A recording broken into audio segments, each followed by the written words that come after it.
Hi, this is Steve Hargadon. It's Tuesday, September 15th, 2009. Welcome to the Future of Education. Today we have a very special guest, and Gilleran is with us from the European School Leadership Network Project to talk specifically to us about the eTwinning program. Anne, are you live?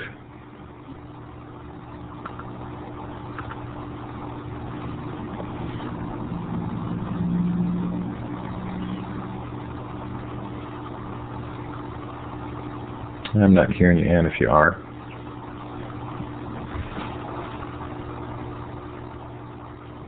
Here, no problem. Sorry, I had forgotten to turn my microphone on.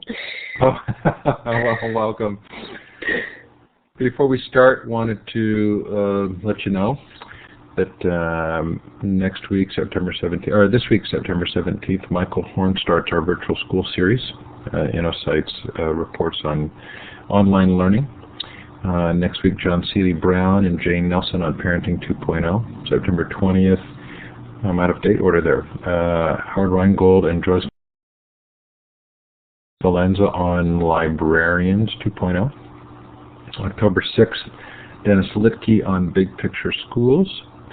October 20th, SRI on Social Networking. And November 3rd, Tim Westergren from Pandora. And November 10th, Henry Jenkins. Still unscheduled but committed are Clay Shirky, Beck Searles, Dana Boyd, Tim Magner, James Polge, David Thornburg, and Esther. So a lot of fun things coming up. The series is sponsored by Learn Central. I encourage you to go to learncentral.org. Look for the social network that has Illuminate baked in. A lot of fun things going on there. Appreciate your taking a look at it. If this is your first time at Illuminate, I want to make sure that you know how to use some of the features here. This is a live interactive session. It's also being recorded. You can see who's participating in the participant box. At the bottom of that participant box is a little hand with a green up arrow that allows you to raise your hand. You can also indicate different emotions using the emoticons there, a smiley face, a clapping hand. I'm going to clap for Anne for joining us today. A confused look or thumbs down, don't see that often.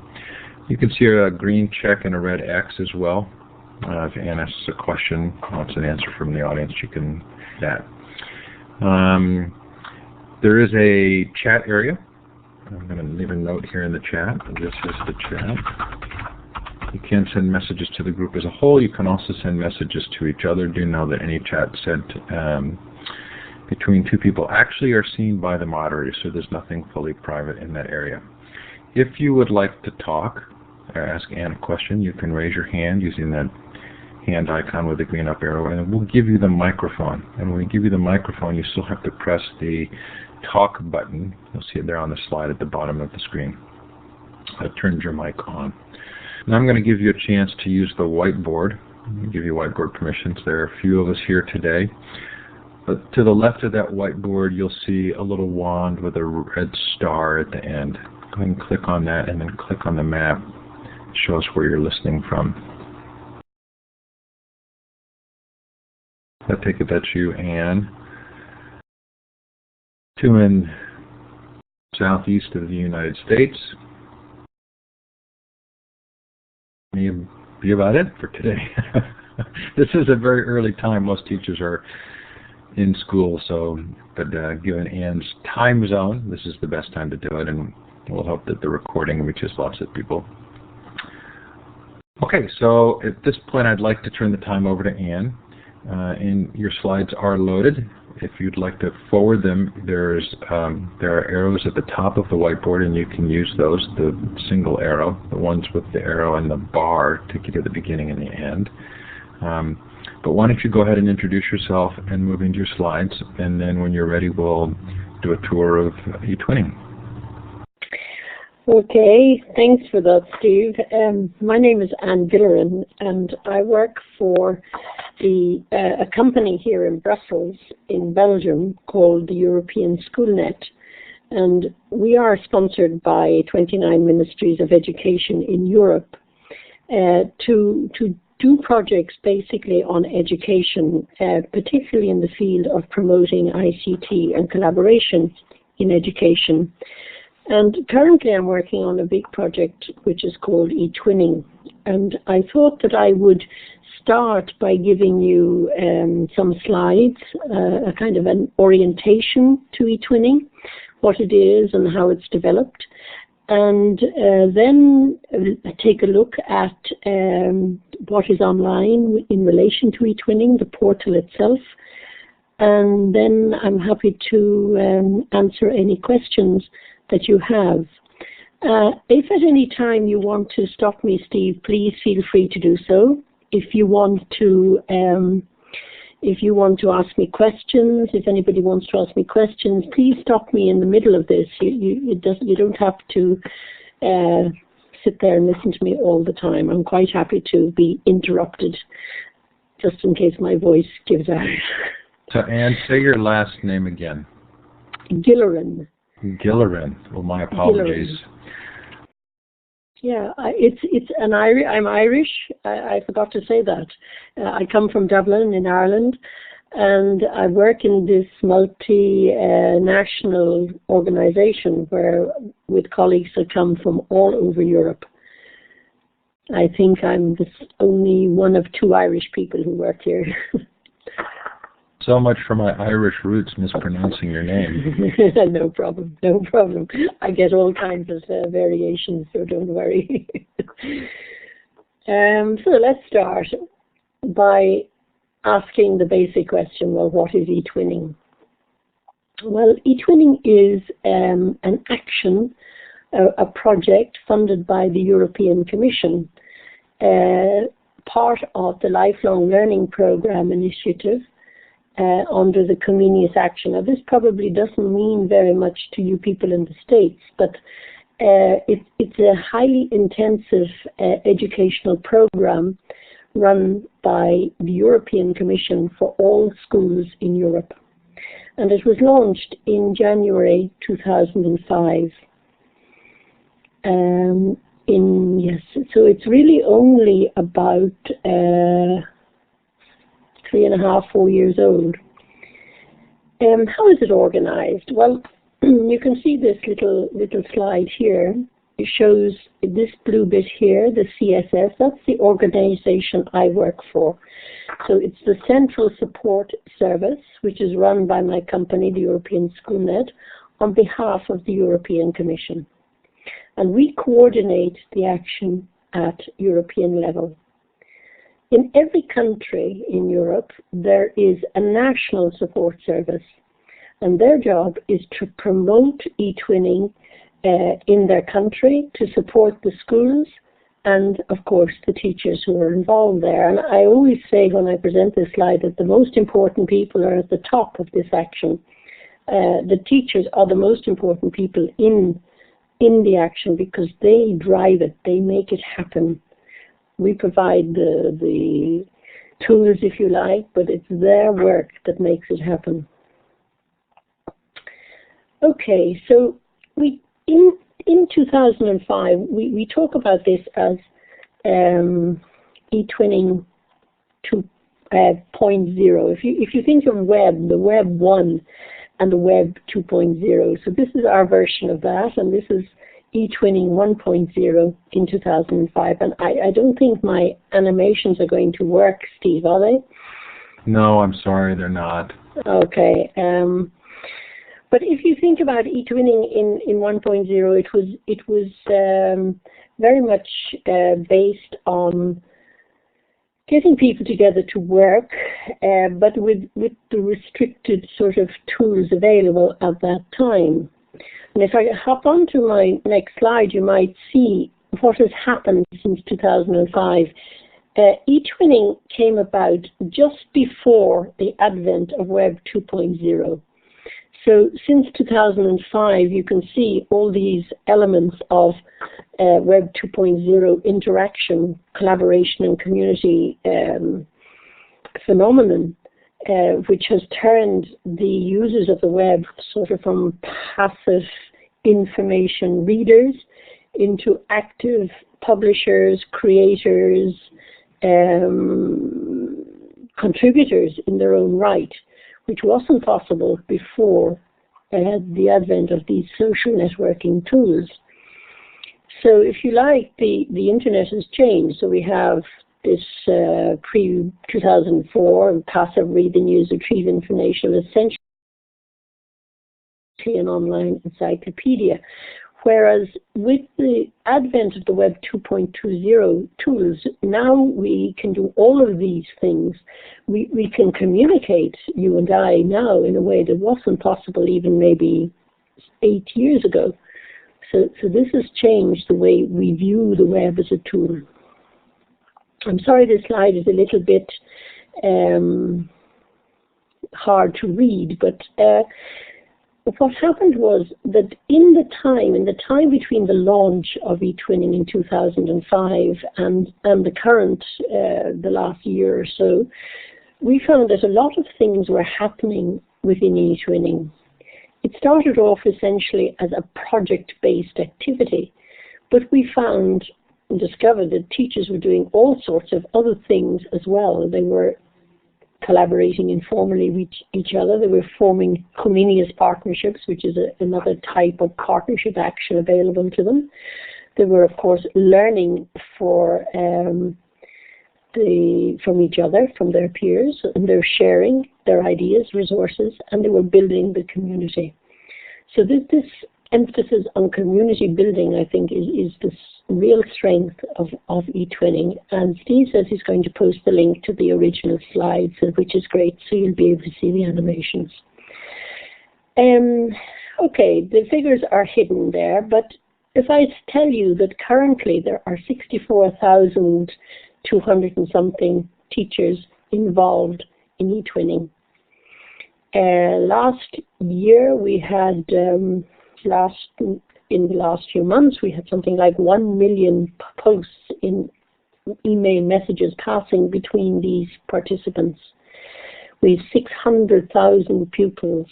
So, like, the figures are staggering, and I'll be able maybe to show them to you a little more clearly when we go into looking at the portal itself. But so it has grown. When I started working on this project in September 2005, there were 6,000 teachers registered for eTwinning.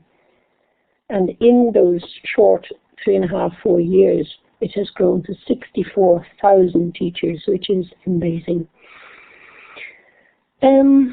So what has happened in the last year is that we have changed, if you like, the emphasis of eTwinning. It has gone from being merely a project-based activity to being a social community.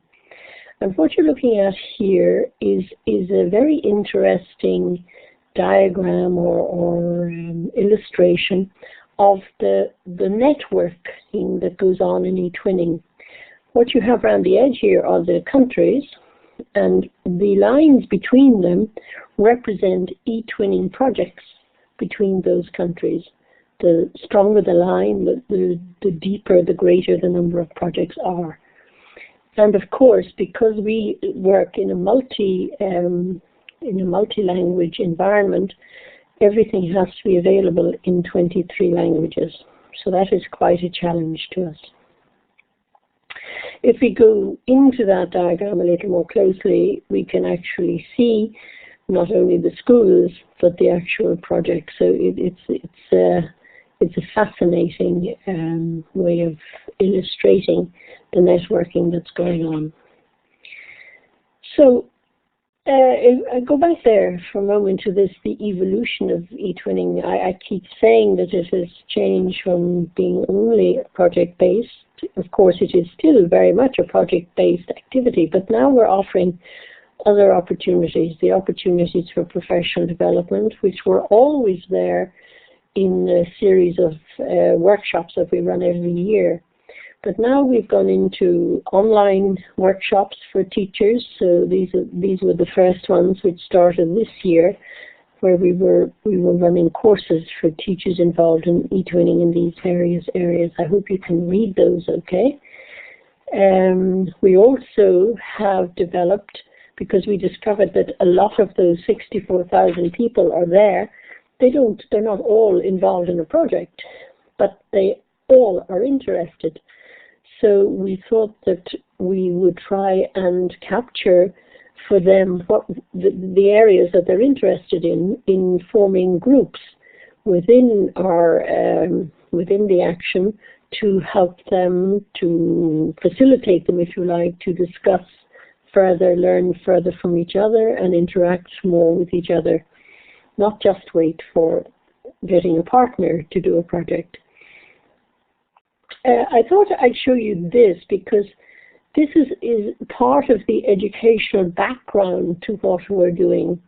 It's a set of key competencies which was given by the European Commission to underpin the lifelong learning program. And these are what they consider to be important competencies for people throughout their lives in terms of their learning. So we have here the communication in the mother tongue, in foreign languages, cultural awareness and expression.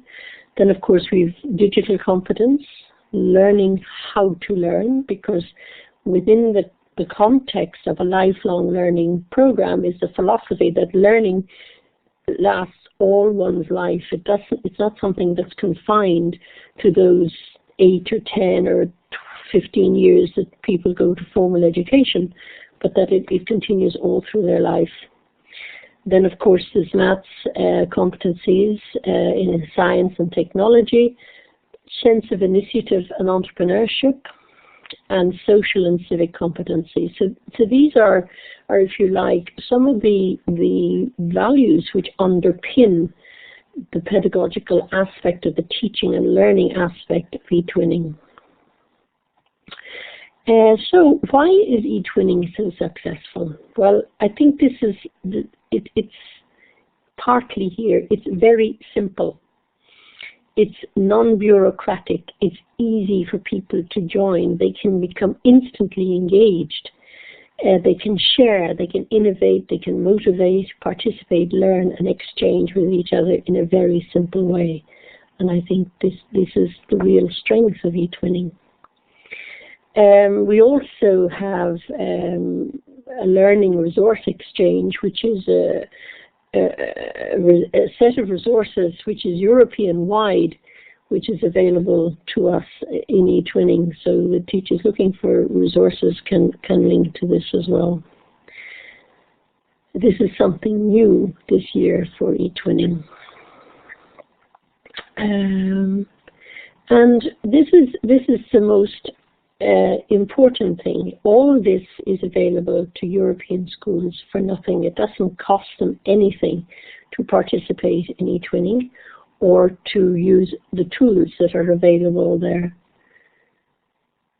And I'm going to stop there because that's more kind of an orientation, if you like, to eTwinning. And if anybody wants to ask me any questions at this point, please feel free to do so. So you could do that either by putting the question in the chat or raising your hand. And Anne, I think now you're actually going to take us on a tour of the site, right? Right. Okay. Okay, so Teresa has a question, so I'm going to give her the mic, and she's a seasoned Illuminate user, so go ahead, Teresa. Thank you, Steve. I was wondering, you mentioned the importance of the languages, and there's 23 languages, and there's, of course, the multi-languages. How do you work with cross-country when you have a German school and an Italian school? Is there a problem, or does everybody speak English? No, not necessarily. I don't, unfortunately, have the slide to show the breakdown of languages. English, of course, is one of the dominant languages, but it's not the only one. And if you take an example of a school like between Italy and Germany, they will choose a common language. It could be Italian, or it could be German, or it could be a language that both schools are learning, such as French. So we have a wide variety of language mixes. for instance, in some of the Eastern European countries like Poland and the Czech Republic, etc., German would be the common language that they would use. In some of the more southern countries, it could be Spanish or French. So it's this mixing of languages is not as big a problem as people might at first think it will be. Some people, eTwinning is asking, can you share the mix of elementary versus middle versus high schoolers participating? I can in a moment. I'll show it to you on the site when I go there. I think I don't have the figures to hand, but I do know it's about something like 60-40, 70-30 in favor of what we call post-primary schools. So from the age of 12 upwards are in the majority. The minority is for the younger pupils. And I think sometimes that is because primary teachers feel that they can't do these projects with young children, or they're afraid that language will be a barrier. But that is not as big a barrier as they sometimes fear.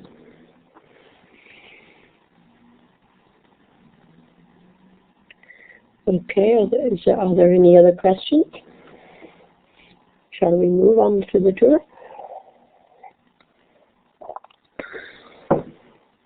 Yeah, do you remember what to do? Yes, I do. I think share application. So, okay, I'm going to share. I'm sharing now my desktop with you. And what you're seeing here, and Steve, interrupt me if you can't see something that I seem to be describing, okay? I will, but actually the thing to point out is that you who are listening can actually resize this screen. So go ahead and resize this to see everything you would like to see. Okay, so what we're looking at here is the main European portal for eTwinning. And you have to think of this portal as having 3 levels. And what we're looking at here is the public level. This can be seen by everybody. You don't have to be registered to go into this particular aspect of the portal.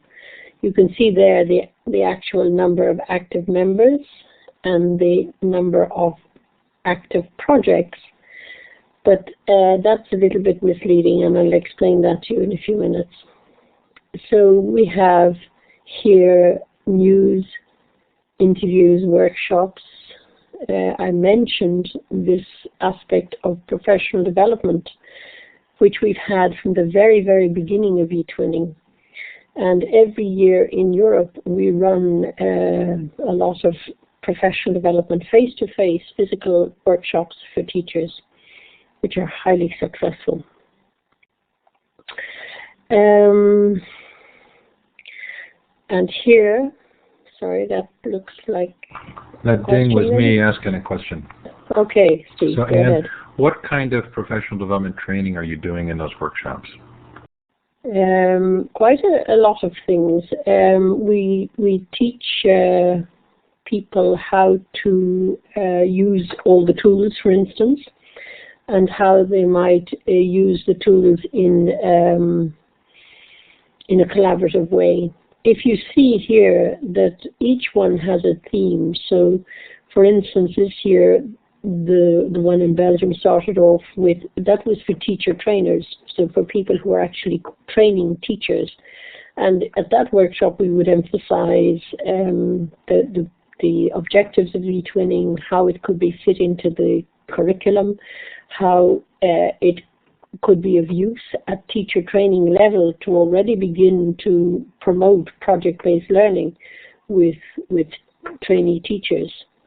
The next one was for eTwinning ambassadors, and these are, if you like, expert teachers in every country who have a designated role to promote eTwinning among their peers. And then we hear post-primary teachers. The theme here was democracy. This one was for primary teachers. This one in Roskilde was a really interesting one on the theme of climate change, and was aimed mainly at geography, environmental teachers, science teachers, looking at how they could do an eTwinning project on climate change. So that way you get the idea. So not only are they're taught the tools of eTwinning, but they would look at things like animation, music animation as a tool, using podcasting as a tool. They would have examples of projects already being run, etc. So there's quite a lot of elements within a professional development workshop. And Holly is asking if you're using any virtual classrooms like Illuminate for the workshops, or are they all face-to-face?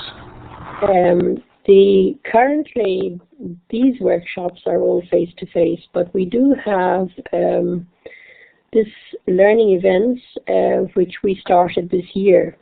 I showed you, I think, some of them. These are podcasting, creative use of media, exploring.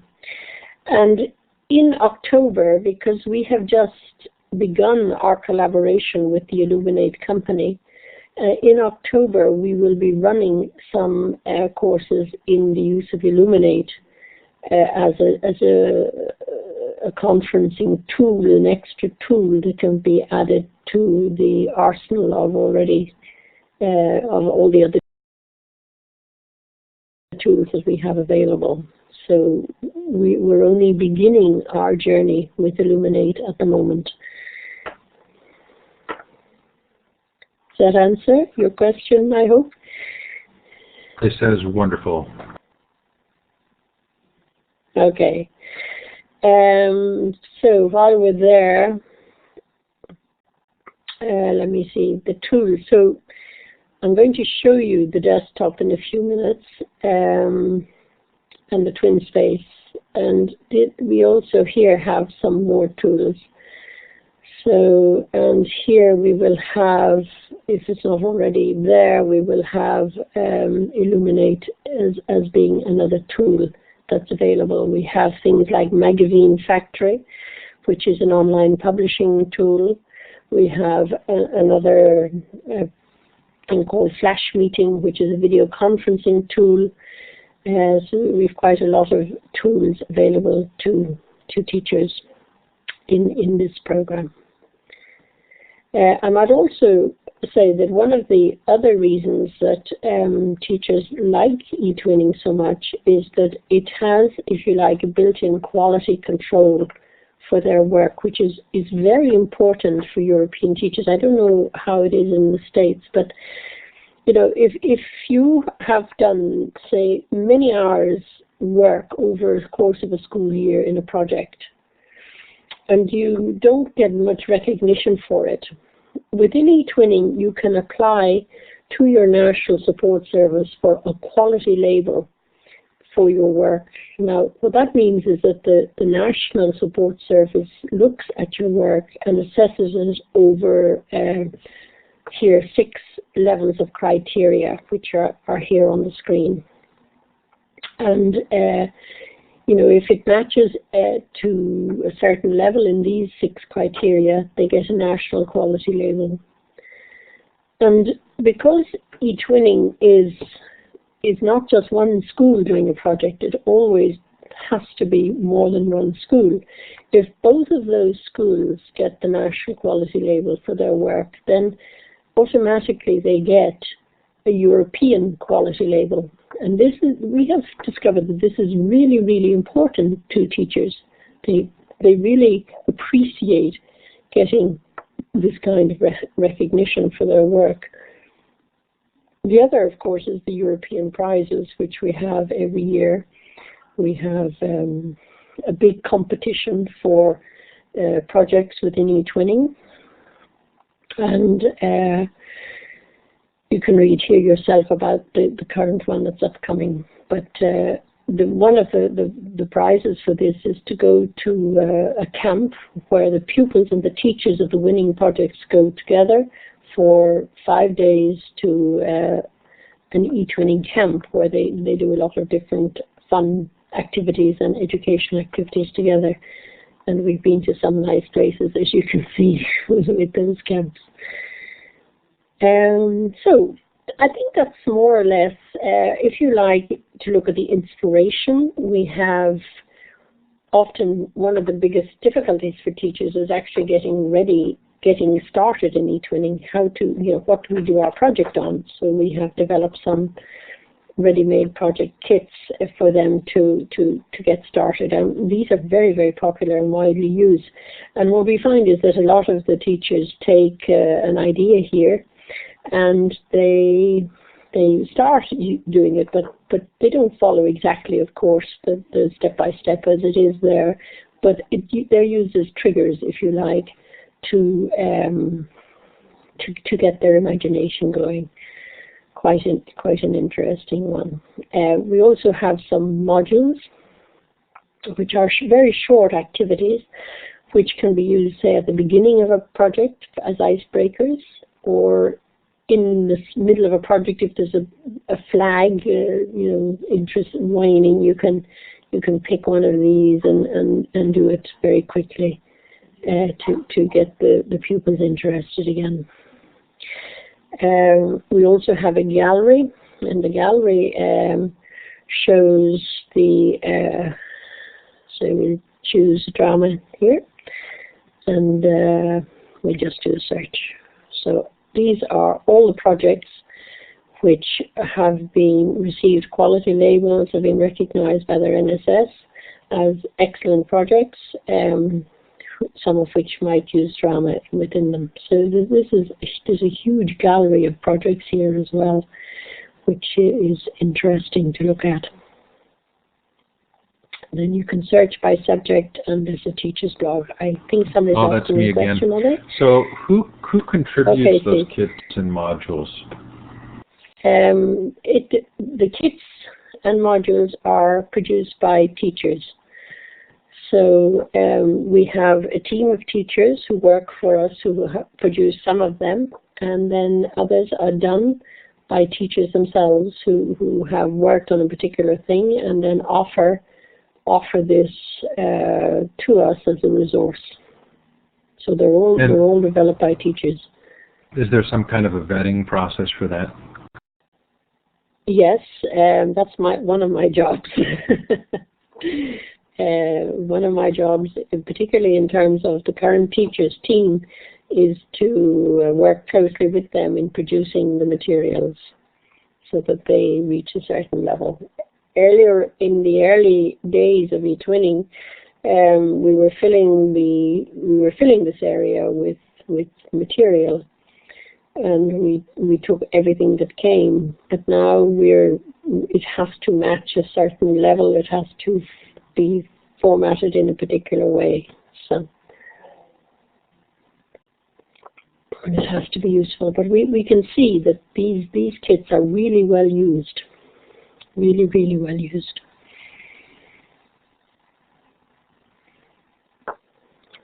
Okay. So I think I've shown you mostly everything on the public portal. Tools, the awards, the help, of course. These are help, fact, frequently asked questions, and then all the other things that you need. And these are news, interviews, workshops, all the usual things. I'll show you the press corner because this is an interesting one where you can see the statistics. And here you get the registered schools. Now, one of you, I think it was it Therese or eTwinning, was asking me about the breakdown of schools for elementary and primary. Unfortunately, these figures are not displayed here. We do have the information, but we don't display it here. So you can see the breakdown. One of the most involved countries is Poland, Spain also, UK also. What is interesting here is the projects. So, like, we have projects which were registered before the 1st of June 2008. For technical reasons, because we changed the portal, we had to close certain projects, and then, so we count projects that go before the change over the portal and over. And if you add those together, you can see that since over the 5 years, something like nearly 29,000, 30,000 projects have been run in eTwinning, which is quite an amazing statistic. Okay, so I'm going to go back here to the home page. Are you all still with me? For some reason my Illuminate Live screen has disappeared. I don't know why, but I see why. Okay, so we're still with you. I just tried to clap, but I'm sure you didn't see that. No, I didn't. I see my screen now. Okay, you're not getting bored, I hope. Are there certain courses that have more engagement than others? Science versus maths, for instance. Okay, languages are very popular. Science and maths teachers, they like things to be very specific. So if they engage in a project, they like it to be very, very specific projects. But we have some really creative maths projects. We have one that looks at patterns and looks at patterns in every aspect of life and relates it to mathematical theory, and it's a fascinating project, a really fascinating project. Okay, so shall we move on to the first level of the portal? Now, I told you there are 3 levels. So the first level is a public level. The second level is when you register, you have access to this desktop. Now, this desktop is where you do not only, you can search for partners for your projects, and we have a really powerful search engine here. When you register, you fill out a profile. Okay, now I'm not a good example because I'm not a teacher. I'm here as a kind of because I work for the service. I have a presence here. But if I were a teacher, everything I fill out here would be my profile. And when somebody goes to look for a partner and they begin to look for something like the language could be, so supposing I speak Spanish and I teach from 10 to 12-year-olds, okay, and I'm from, where am I likely to be from? Well, I'd say I'll pick myself from Ireland, and I'm interested in using a kit. So I search here, and immediately it shows up for me the people from the country that I'm interested in who match some of my criteria. So this is a partner finding tool, and this is how a lot of people find their partners. There's also this forum, which you can see has 3,000 messages posted. This is one of the most widely used forums in Europe, I think. And what it is are people looking for partners. Some of them have ideas for a project. This one is called the European Train Ride, and they would like to build a train together. So that they give a little description of what they want to do, which is a very nice project actually. and it's a primary school from Germany. They will speak either German or English, and already she has got quite a few people responding to who want to join that project. So that's the partner finding. Of course, it's me again. Yes, So when you did that search, yeah, the original search, how once you find another educator who's interested in collaborating, how would you contact them? Not in the forum, but when you did the actual direct search. Okay, let me show you. You add them to your contacts. You send them an email to your contacts, and if they agree, then you add them to your contacts. So here are all the people that I have contact with in the eTwinning world. And there are actions here. I can delete them, but I don't want to do that, so I'm going to cancel that. But it'll show me, so we have a project here, and these are the partners for this project. Okay. And is it really up to them, the two teachers, to pick whatever tools or resources that they're interested in, and then they're just pretty much on their own? No, what you see, what I'm showing you here is only level 2. So level 2 is really has two functions. One is to make contact, to have the kind of social interaction with people. You can, post on their walls. You can chat to them. You can do all sorts of things. You can also look for a partner to work for. Once you have a project, then you go to something else. You go to the twin space, and the twin space, which I'll try and show you now in a few moments, is the area where you have a dedicated workspace for your project.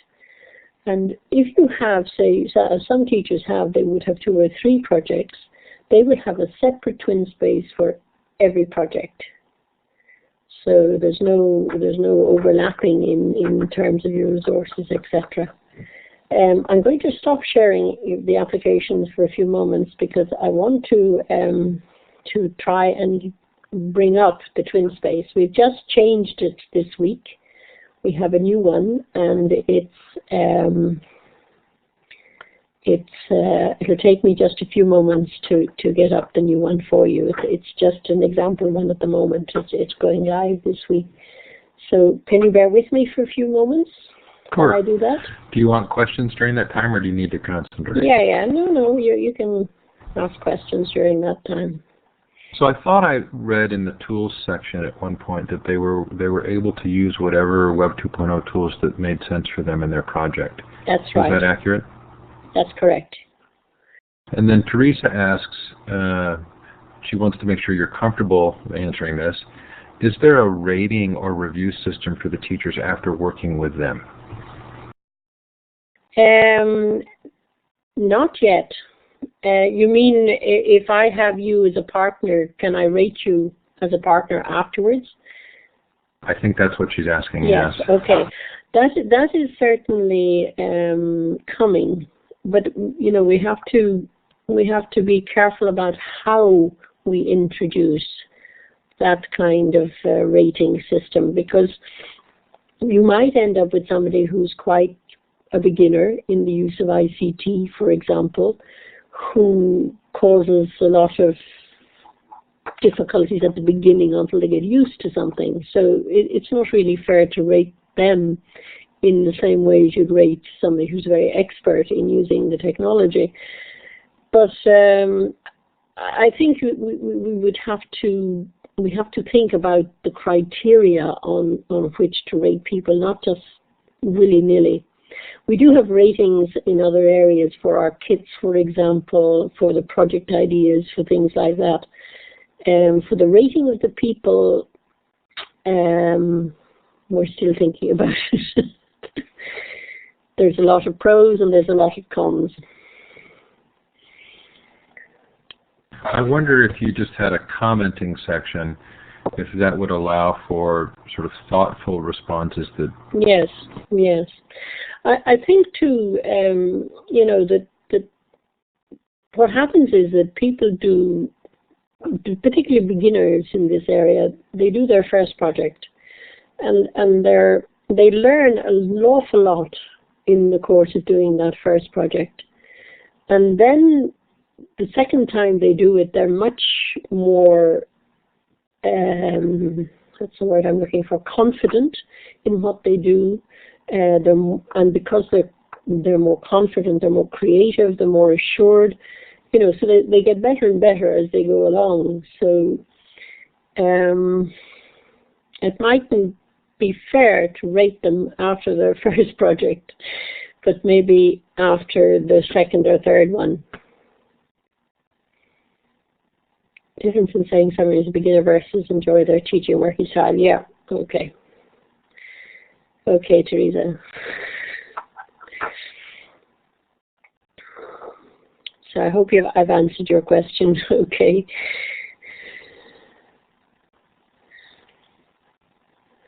Great.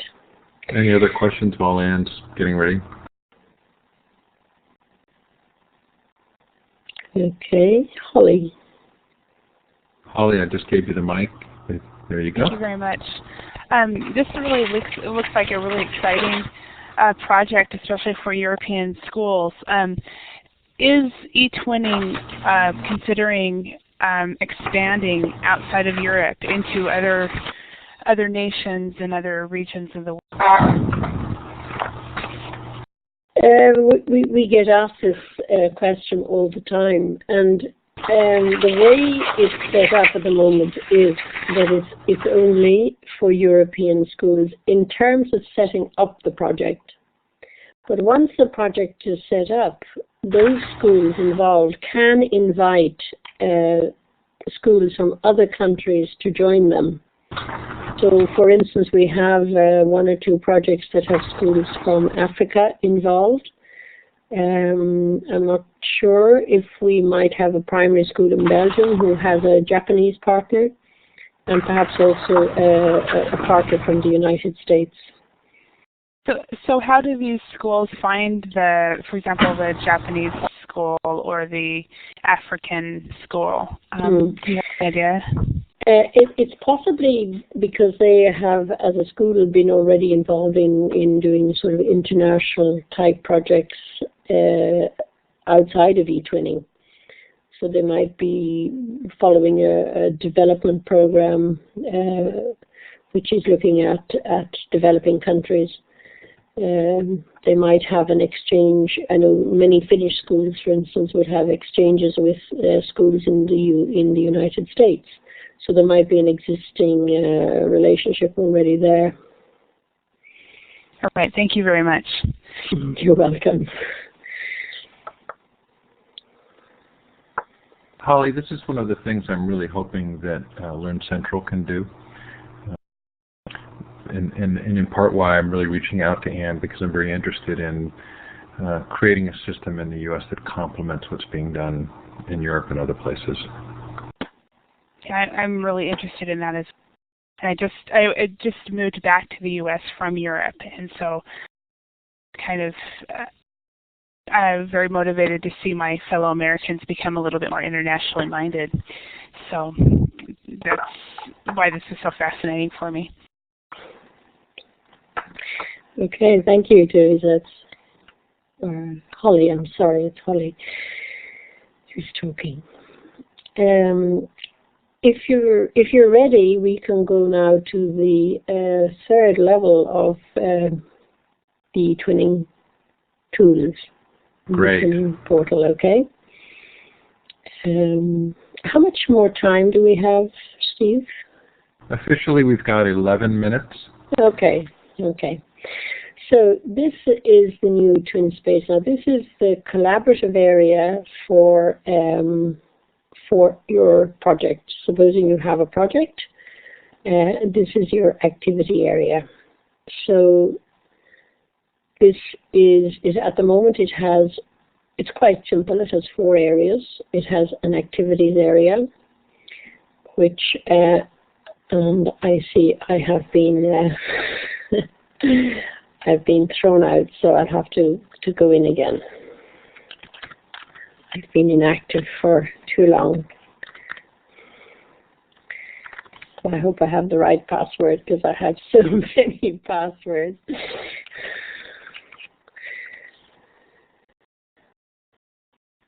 Okay, sorry. None of the rest of us have ever had this problem.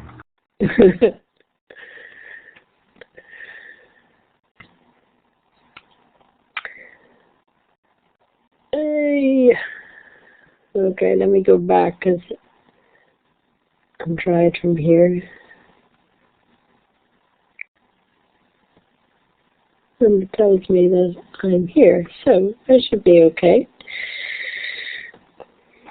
I don't know why it's acting up. Anyway, I'll come back to the activities in a few moments, but this area is for the teachers. This is, if you like, the kernel of the twin space. This is where all the planning and discussions for the setting up of the project and the ongoing monitoring of how it's going goes on in this area. And at the moment we've put in a forum and a file archive or a document library, but you can add different things here. We can add images, we can add web content, we can add a wiki or a blog, or so the teacher has quite a lot of these tools available to add to their twin space if they wish. Is one teacher in charge, or do both have permissions to modify the space? In this space, let me see if I can show you the permissions. We can add, there are something like 11 roles, if I remember correctly. So there's a teacher administrator, there's a teacher participator, then there's pupil administrators, pupil participators. There's a whole range of roles that you can give to people. So the teacher is setting up the project can decide what roles they will give to the various members of the project. So you can have a different set of roles, for instance, for the teachers as you have for the pupils. Because this twin space is also designed to allow pupils to interact with each other as well. There's also a chat, but I won't bring it up. That's just like any other Java-driven chat room. So, but it's available. You can decide. The teachers can decide together that they're going to bring in a few pupils together to discuss a particular aspect of the project or to get their work going. This is where, of course, they can also use Illuminate. In the chat, do you have the same requirements that all be recorded? In this particular chat room, you can have a history, but it's a fairly basic chat room, and it wouldn't have the same archival features that Illuminate would have. Illuminate would be a much more powerful tool.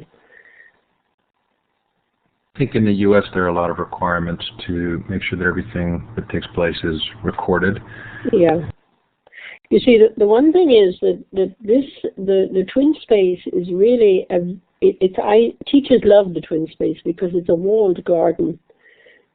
Nobody can come in here without permission.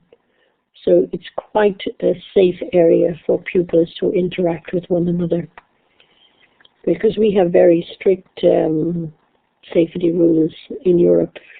Some countries, of course, are much stricter than others. In some countries, we have to ask the network administrators to permit eTwinning to be fed into the schools because it's blocked. And do you have any kind of a training program for the students? No, not yet, because this is the first time we have had this facility to actually bring the pupils right into the core of eTwinning.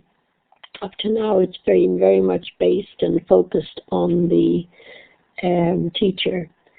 And apart from the participation of the winners in the camp, where the pupils do come and participate and take part in the training, etc., there, we haven't had any formal training for pupils at European level. There has been some for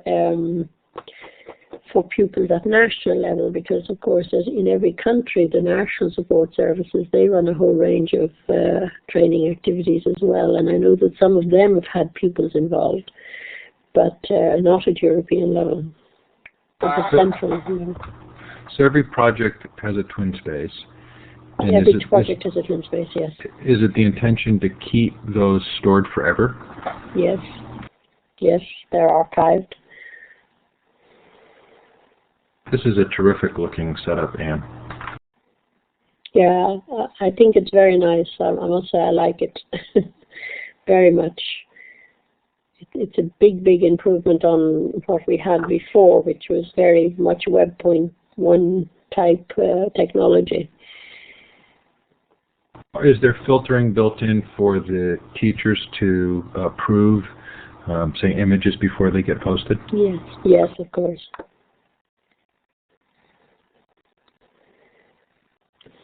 Was there anything else you really wanted to show? No, I think I've now shown you sort of the nub of eTwinning, because it's not only it's not just a project, but it's a portal. It's a living community, and I think that for me is what makes it really exciting to work with it. It's growing and changing and growing all the time, so it's a dynamic force. And if a European teacher made contact with a U.S. teacher, yes, would there ever be the possibility of a U.S. teacher participating in that environment? Yes, if there was already a project set up. So, if I had already set up a project with somebody and I wanted to invite a US school into my project, yes, in that way, yes. Okay, are there any other questions for Anne? That was really fascinating. I'm really delighted that you took the time to give us that drill down. No, you're very welcome. So Holly's clapping for you. I'm going to clap as well. Thank you very much. In the absence of any other questions, I do want to let you know that when you close out this session, oh good, Jane has a question. But when you do close out this session, you will get an evaluation, and hope that you'll fill it out. Jane, I'm going to give you the microphone. I don't know if you were clapping and wanted to ask a question, but please feel free to ask a question if you have one. Thanks to Anne for coming. Anne, say your last name again. Gilleran. So Anne Gilleran, thank you so much. And remember, coming up, lots of fun interviews in the next few weeks. And we really appreciate your being here today. The recording will be posted later today, both at learncentral.org and at futureofeducation.com. We're really glad that you were here today. And Anne, thanks again so much for such a terrific overview of the eTwinning program. You're very welcome. Does Jane want to ask a question before we go? Thinking maybe Jane was trying to clap and accidentally raised her hand. Okay, that's fine. But you can see she's about to type, so we'll wait to get Jane's final response. Okay. Yes, there we go. Okay. Okay. Thank you, Jane. So the recording can process until everyone's exited the room, so we're not pushing you out, but as soon as you're done, please go ahead and exit. And you've taken your valuable time today, and we appreciate it. So if you feel like you need to run, please do so. Yeah, I'm going Everyone to else? leave now. Okay. Thank you so much, Anne. Thank you you, everybody everybody for coming. No problem. Bye-bye.